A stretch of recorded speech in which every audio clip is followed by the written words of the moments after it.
After filming this episode of Crystal Uncorked, I feel hopeful. This was such a good conversation with my dear friend, family friend, adopted father, my business coach, Paul de la Garza. Paul just gives such wisdom in this episode to really help us in our journey of this thing called life. And really what we talk about today can be used in your life, in your business, in your relationships. We cover a lot of ground in this episode.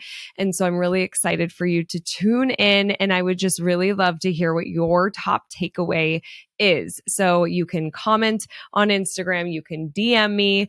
I'm Crystal Vilkaitis, or you can email cheers@crystaluncorked. But I really want to hear what your top takeaway was, because there's a lot of gold in this, and just personal development, business development, and again, hope for the future. Now, before we dive into this awesome episode, I want to just share a little bit more about my friend, Paul. Paul de la Garza is a seasoned professional mentor, coach, and public speaker. He is the principal at High Performance Solutions, a Colorado-based company that promotes personal, executive, and team coaching with an emphasis on leadership, sales, and high-performance training. His interactive and personal approach to speaking and training reaches his audience, creating a memorable experience, which I can completely agree with that. Prior to becoming a professional speaker and coach, Paul held several senior management positions in corporate America, including American Airlines, Wells Fargo, and Bank of America, totaling 25 years of leadership experience. During this period, Paul led, mentored, and coached several groups featuring personal development, leadership, and sales training. He is a wealth of information. He's also so funny. We get a little bit of his humor in this episode, but also just a ton of heart. And so enjoy learning more about my friend, my coach, my adopted father, Paul de la Garza. Are you ready to open up and talk about all things business? I'm Crystal Vilkaitis, a curious entrepreneur who loves talking about business, especially over a glass of wine. I started Crystal Uncorked to share open and honest conversations about my journey and talk to other entrepreneurs about their experiences. We pull back the curtain and talk about the highs and the lows. Wine isn't required, but is recommended. This is Crystal Uncorked. Paul, welcome to Crystal Uncorked. I'm thrilled you're here. Well, thank you, Crystal. It's my pleasure. Yes. Okay. I was looking forward to this for quite some time. I know. I actually can't believe it's been this long that I haven't had you on the show, because like I mentioned in the intro, Paul has been my coach for several years, family friend, has so much inspiration and wisdom that I'm excited for you to share with my listeners today. Before we dive in, Paul, I ask everybody, what are you drinking? At this point, I'm going for the hard stuff. I decided to drink some water. Yes. Okay. And frankly, it's yeah. I thought I would get to the wine, and somehow I didn't quite get to that point. Now that I see you drinking, I wish I would have done it, but hey, here I am. That's all right. Well, I do have wine. I have a name that I cannot pronounce. It's from France, and it's basically, I don't know, I have no idea what it is, but it's a really light wine since it's a little earlier of us filming. It's very cherry and bright. So cheers, Paul. Thank you for cheers being to you. Here. Cheers. Yeah. So I want to join you. I want to dive right in, Paul, because it's actually so the timing, like the universe is hilarious because it always works out. And today I had a therapy session, and in my therapy session, something got brought up that you and I have talked about a few months ago, which is how people like myself really want to know where they're going. We want the final destination. We want to know, we just want the certainty, right? Yeah, for sure. Most of us do. The uncertainty is scary. And with me specifically, since Crystal Media is kind of running on its own, I'm experiencing some other passion projects, and you and I have been talking about those things, and I'm like so frustrated because I just want to know where I'm going. And you gave me some really amazing advice about getting in the car. And I was hoping that you could share that on the show. Absolutely. Well, I wish I could tell you that the metaphor is mine. It's actually uh, generated in a talk that Jack Canfield, who was the co-author of Chicken Soup for the Soul, brought up, which I thought was brilliant, and brilliant in its simplicity. And it's this: when we sit down and we get behind the wheel of a car, and especially if it's in the evening, we turn on the headlights of that car, and that car is going to illuminate, or those headlights are going to illuminate somewhere around between 30 to 50 feet in front of us, if that, okay? And if you turn on your high beams, a little bit more, okay? But that's about it. And we do not sit there and say, well, until I can see the destination in terms of where I'm going, I'm not going to put this car on drive. On the contrary, what happens is that as we put the car on drive and we start advancing the car, we begin to see something very unique, which is that the landscape begins to change. And when we see the landscape changing, we then respond accordingly. So if we come into an intersection, we stop the car because of a stop sign. If there is a house that we would like to see, we make a left and just to appreciate it. If we see that there is a detour or a dead-end street, we stop, we make a U-turn, and we go back. And the metaphor that Canfield was offering is that life, to a significant degree, is exactly that way. The point that he wanted to also make is that there are a number of people that, exactly what you just said, really want to have the final destination very clearly stipulated from the very beginning. And until they do, they will not put the car on drive. And this is where, unfortunately, a lot of people miss out on the most precious aspect of our life, which is the journey itself. Because the journey is what we take with us. So that's what Canfield was talking about. And I found myself just sitting in that damn car. You were like, you got to get out of the car, or you got to start the car, get out of the garage, and just start driving. And you never know what you're going to find. And that, like, I think about that all the time, because I really do feel, I mean, do we really want to know that destination? I want something even better, bigger than what I can imagine, right? Yeah. I don't want to put myself in that box, but we just have to start driving the car. Exactly, because what happens is we cannot possibly anticipate every aspect of circumstances that we will be engaging with. And sometimes opportunities that we never dreamt may come our way present themselves, or challenges, or both. And the clear thing is that we have to have the confidence to be able to say, no matter what I deal with, and I believe this, Crystal, what I'm about to tell you, I believe this. I believe that we have a pact with a supreme being, our higher selves, or whatever you'd like to call it, that we will never face anything that's greater than ourselves. And what I mean by that is that if we see that a situation is insurmountable, that somehow, some way, we have the emotional wherewithal or the intellectual wherewithal or both to be able to deal with that. It may not be necessarily to a point where we just avoid the challenge or anything like that. We just simply know how to handle that. Right. And when we have that kind of sense of self, we probably will enjoy the journey much more. Totally. And, one thing that I realized today in my therapy session was I was in the car and I was saying the same thing of the destination and, along for the ride. And she's like, what if, the windows are down and you're listening to a great song and it's just you are just in that moment. And that's another thing too, of just being really present, being in the moment, that I'm realizing is very hard for me. And I know I'm probably not alone in that. I'm sure a lot of us struggle with being No, you're not. present. And frankly, it's a human condition that we all have. And the problem is not that we're there. That's not the problem.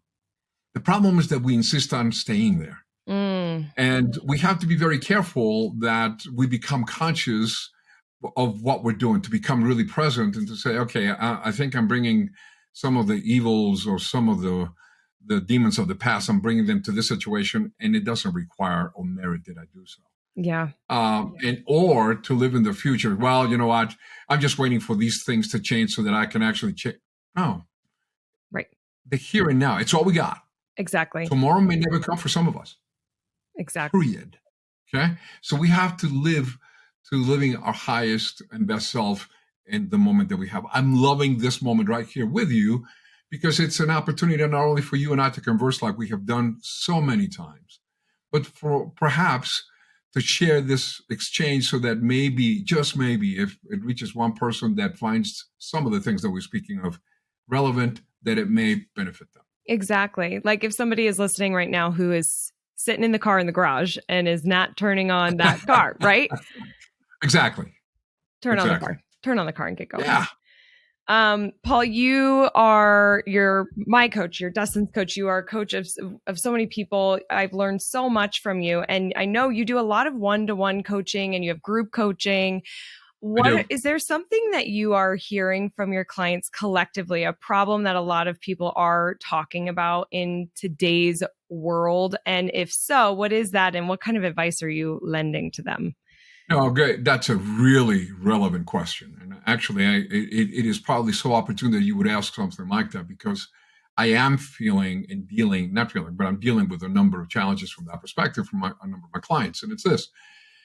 The last 3 years have probably been the most, I think it could be defined or categorized as crisis-driven.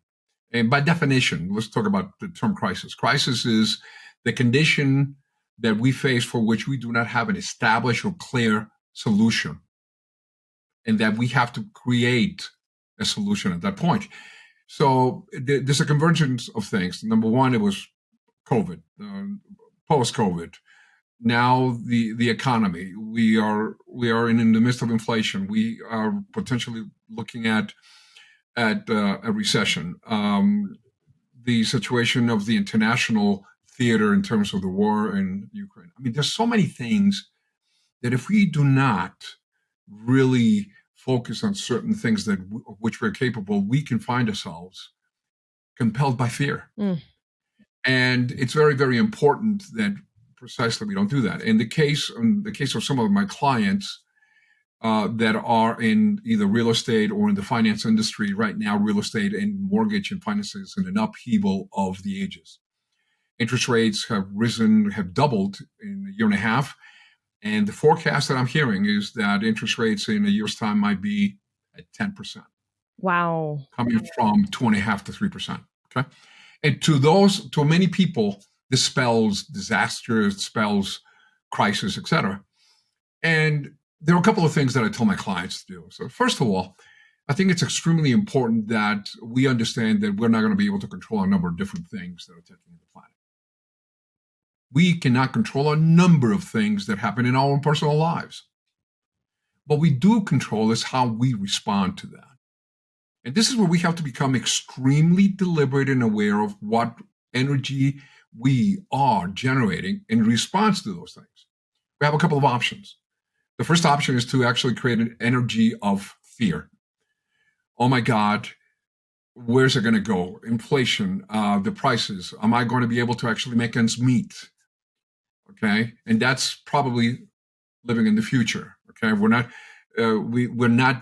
driving the car properly.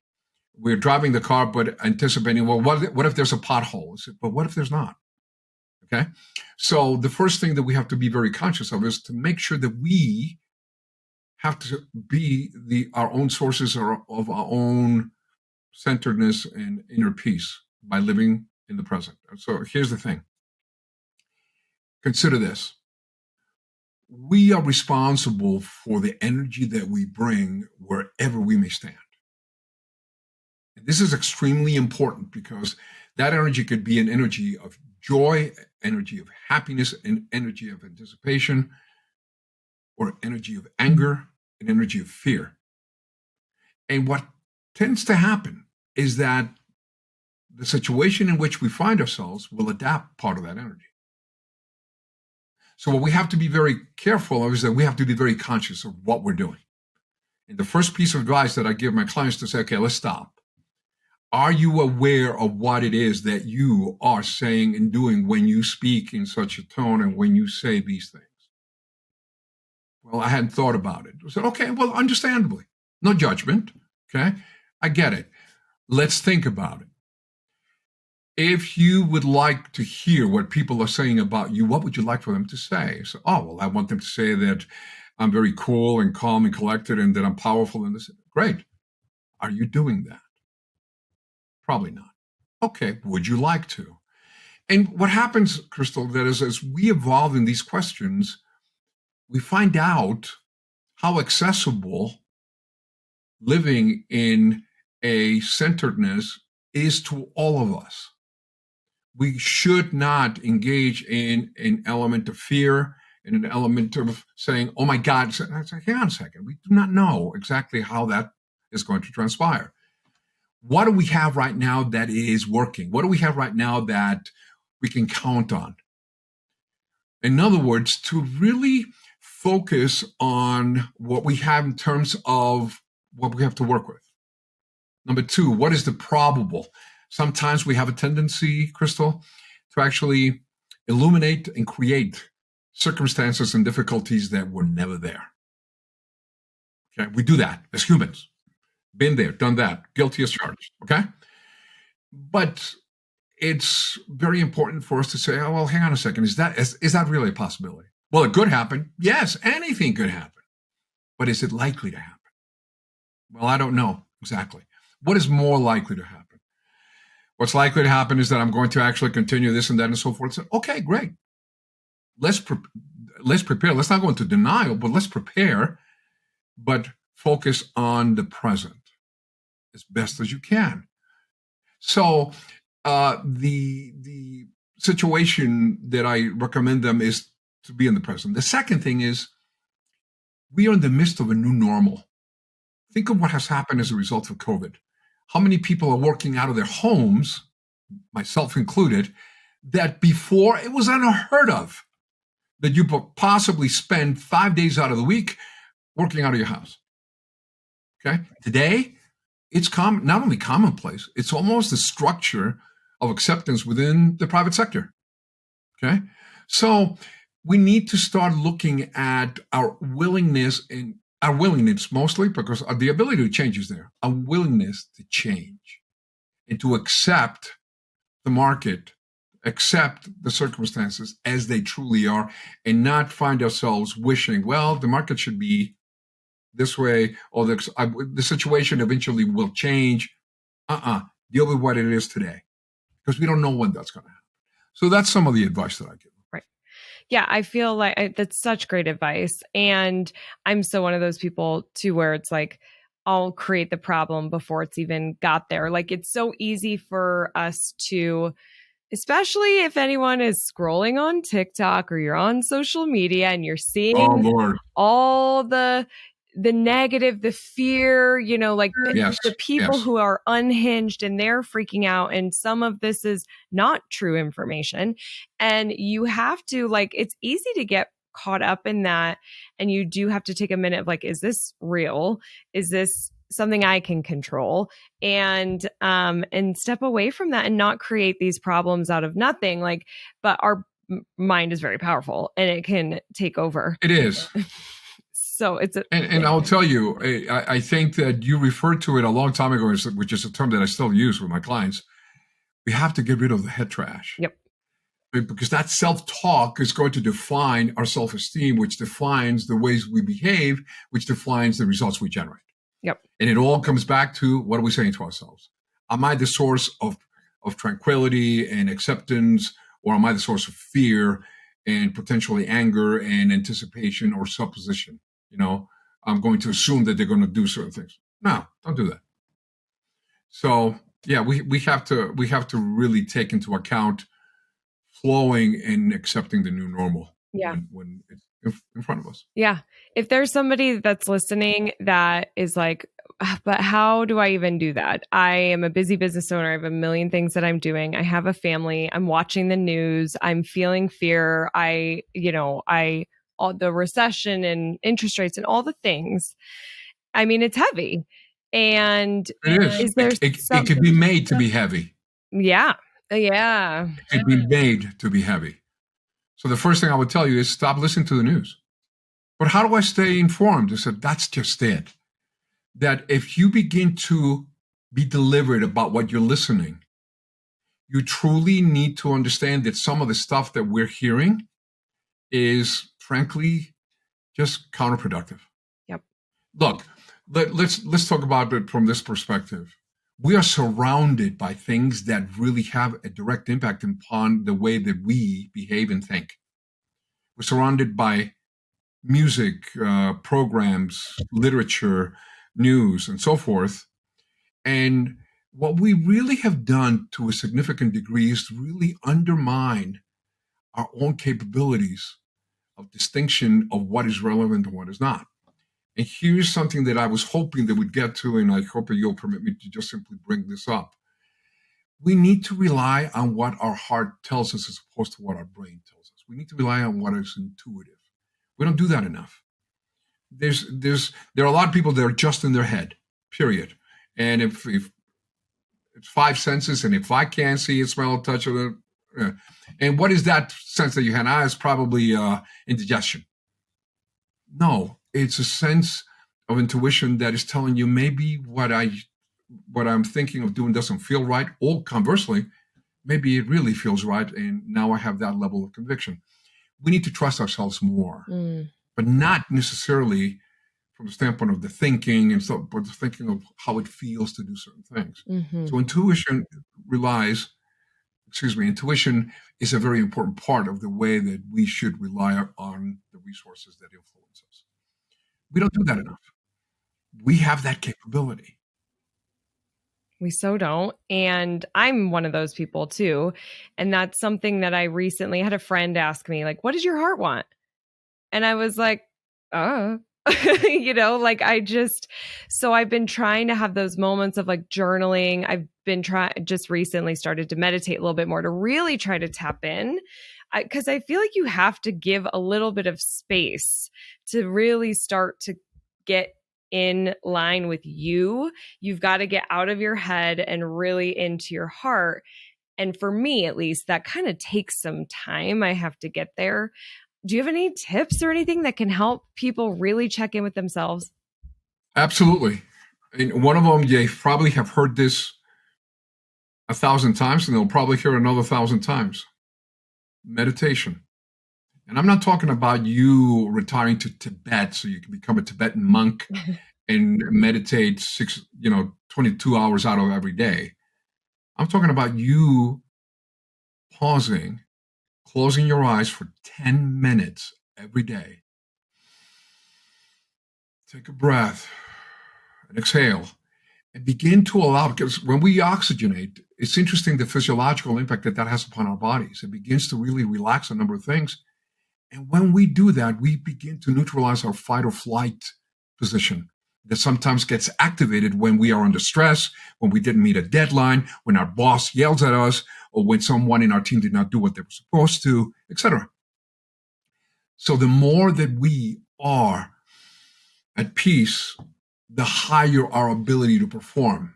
I can tell you that the people in the private sector that have discovered this, that their companies, Fortune 500 companies, that have meditation rooms for their executives and for their employees. Wow.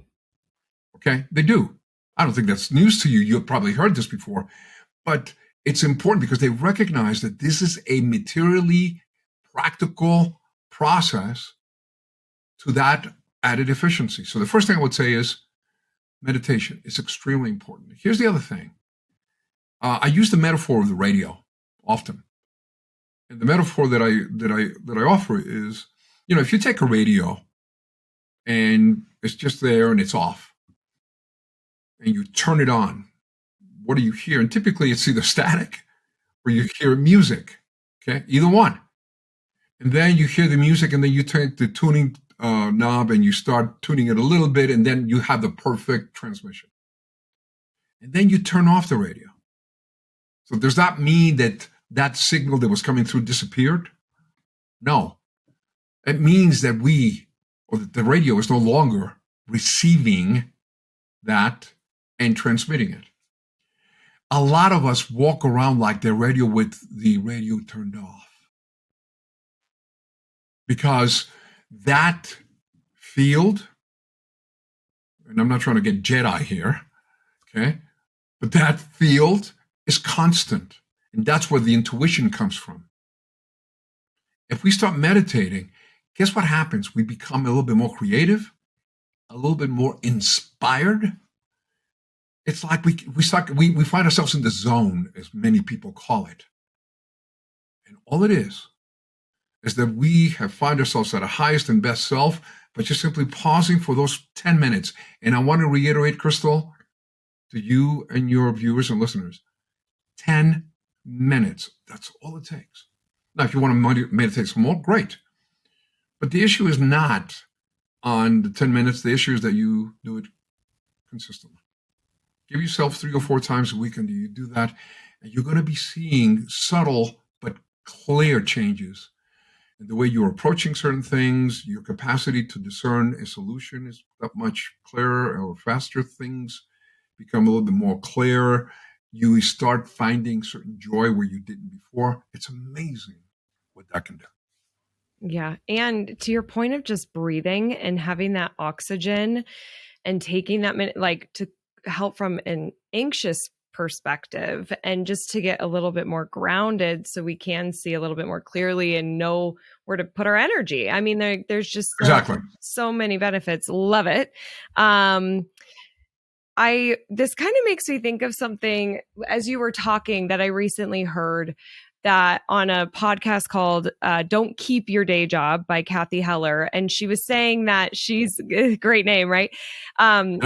She has a friend that constantly says, we walk around all day with 2 choices, authenticity or belonging. And most often people are choosing belonging. Yes. And I think that it made me think of that while we're talking about this, because part of, if our friends are really, oh, I'm really nervous, or I'm really scared, or I'm having a really hard day, or, what we're seeing, we want to belong, we want to be a part of it. And we don't want to speak up. We don't want to stand out. We don't, we want people to like us. And so yeah, right. I mean, hello. Yeah. And so I would just love to know your thoughts on that. I think if in the process of belonging, you lose your sense of self, then there's a loss. There is a severe loss of our own lives and the richness of the things that make us, of which we are part of. Okay. What happens is that sometimes in the efforts of trying to belong, people will change their behaviors in accordance to the expectations of the person that they are in front of. This is an error.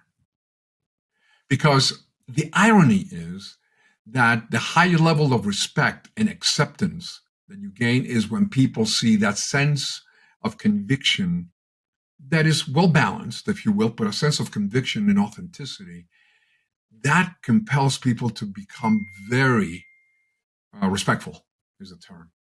And the acceptance process begins, but in a completely different set of terms. Whereas before, all you're doing is trying to incorporate yourself into conventional wisdom.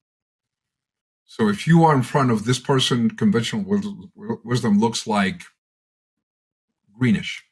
If you are in front of this other person, it looks a little yellowish, and so forth. And when you least expect it, you've become an emotional chameleon.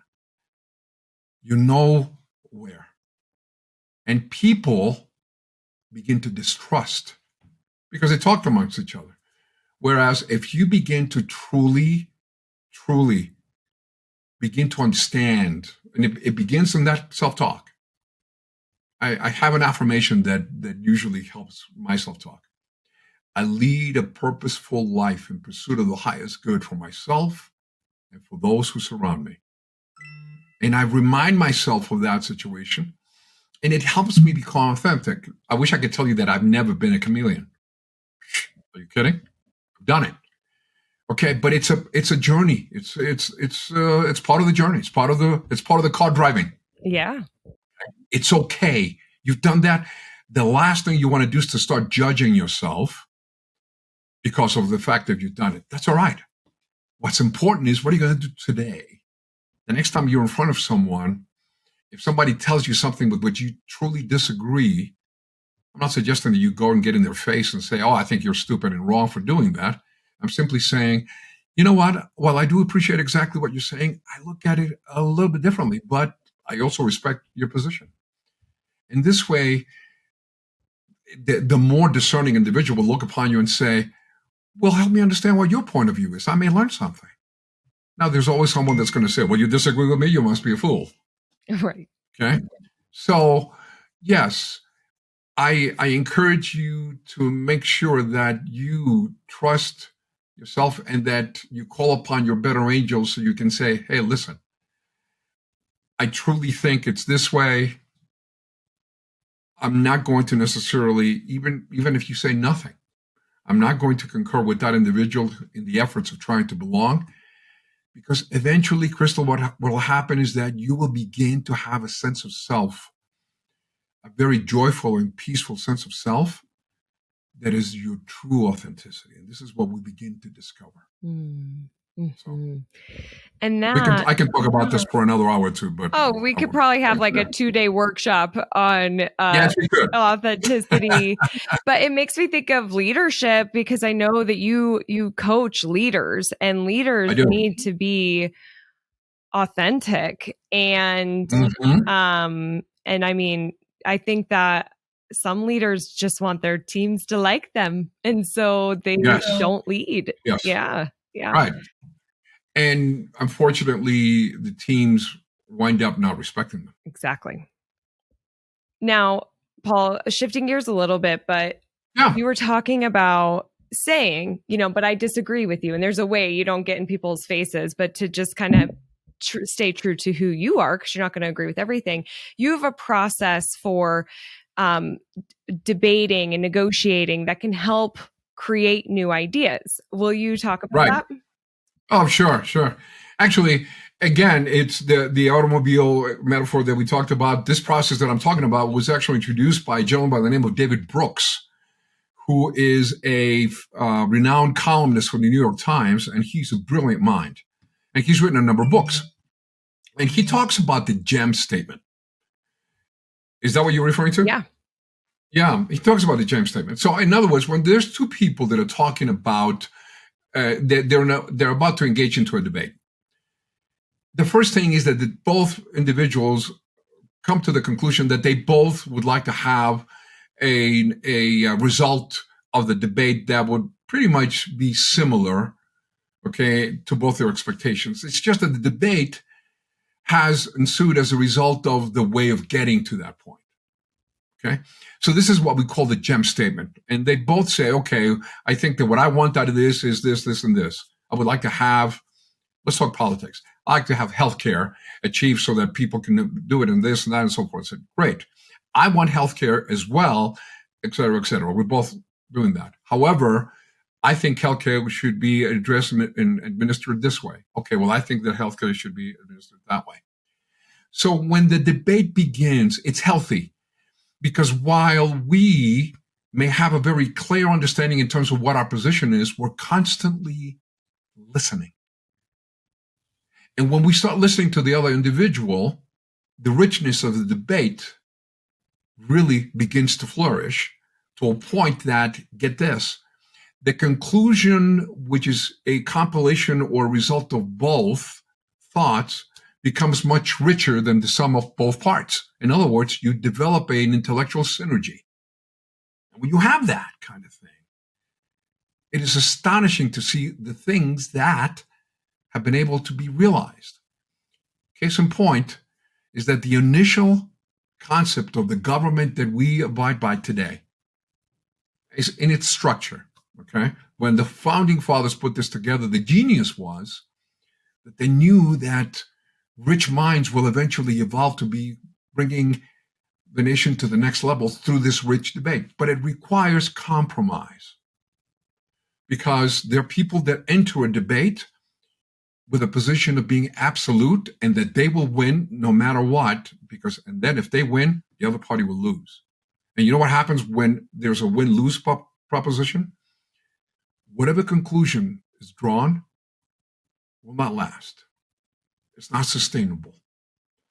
When you have both parties blend a compromise and at the same token achieve what they want, you have created an extraordinary achievement of unity, community, communication, and the fabric of that culture of those two people or that company or that family gets tighter. Beautiful. Which you put this on your guest form for the show about how we need to listen more versus being heard and understood. Yeah, Oh like we my need to gosh. understand. Yeah, it's a problem. Seek to understand more than we want to be understood. If we would begin to practice that on a daily basis, just, okay, so tell me once again, tell me how you would see that working. And all of a sudden you kind of go, wow, there may be something to that. That doesn't mean that you're less or less intelligent or anything like that. It means, on the contrary, that you're a discerning individual that is prepared and willing to learn. And in the process of you doing that, you validate the other person. And guess what happens again? Connection, community.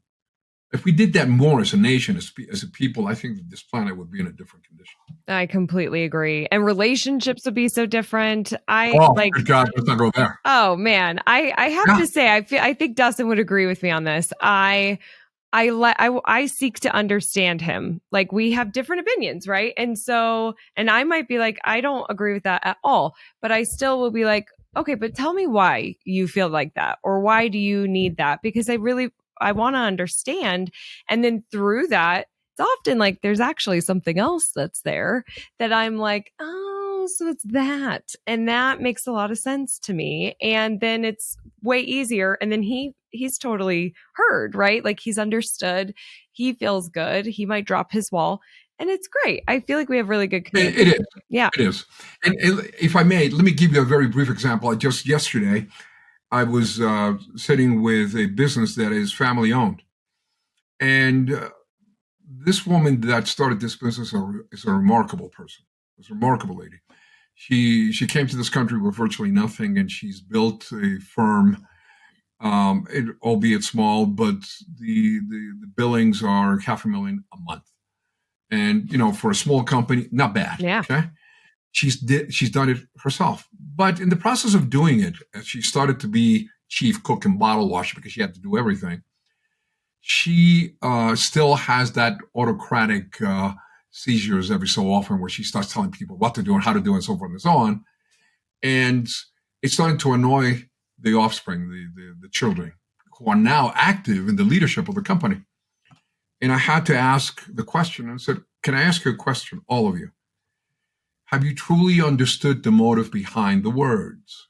Have you sought to really understand? I said, well, what do you mean? I said, I'll put it a different way. What could possibly be her intent? Do you think her intent is to possibly injure you, damage you, frustrate you? And they all looked at each other, looked at me. Absolutely not. I said, right. And they stopped. They go, okay, we get it. Because up till that point, they had not taken the time to just simply say, okay, so she's saying this. What is her real meaning? Okay. What is her real intent for us? And this is a woman that would die for her children. So seeking to understand is such a powerful measure. It's right up there with forgiveness. Right up there in the same qualities. Seeking to understand validates the other person. You recognize that the other person has something relevant to say. I have a definition of humility. The definition is humility, the recognition that the people that surround you have something to offer you to make you whole.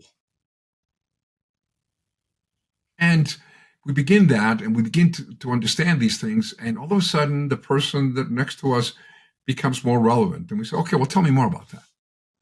Help me understand how that would work, those kind of things. And again, we build that community. You want to belong? That would be a way to do it. Yeah. Oh, beautiful connection there. See, isn't Paul great, listeners? Like, you just, every time I'm like, I just could sit here for hours and just hear you have so many stories. You have such great advice and wisdom. You're just doing a lot of good in the world, and anybody that works with you is incredibly lucky, me included, because you're just really like you're being way too kind. No, I really mean it. Paul, is there any final thoughts that you'd like to say before we sign off here? I think we've covered pretty much the more relevant things that when you invited me to, and again, thank you so much for this very, very kind and generous offer to participate with you and your viewers. The only thing I would say to you very briefly, just to close, is we're going through some very interesting times. And it is extremely important that we recognize the power of one. That's us. That wherever we stand, we have the ability and the choice to either become a light or darkness. That we become compassionate in seeking to understand, or become self-serving and just simply narrowed. We have those choices. The key thing is that if you've done the narrowing or the darkness, it doesn't matter, because we've all gone through that rite of passage. The question is to discover the wonderful things of which you are capable, because you are.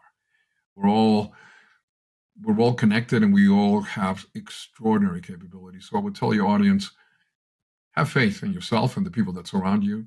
You'll lead a rich life.